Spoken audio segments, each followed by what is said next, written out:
এবার এমন একটা প্রেম হোক যে প্রেমে আগে বন্ধুত্ব হবে, ব্রেকআপ হবে না, আরই হবে। ঝগড়া হলেও কাছাকাছি আসার ইচ্ছে হবে।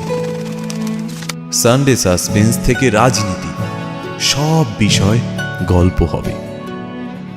শুধু কথা দিলেই হবে না, কথা রাখতে হবে।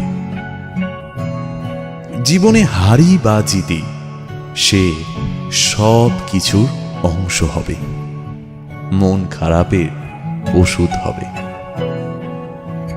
এমন একটা প্রেম হোক যার কাছে তুমি অপশন নও, প্রায়োরিটি হবে।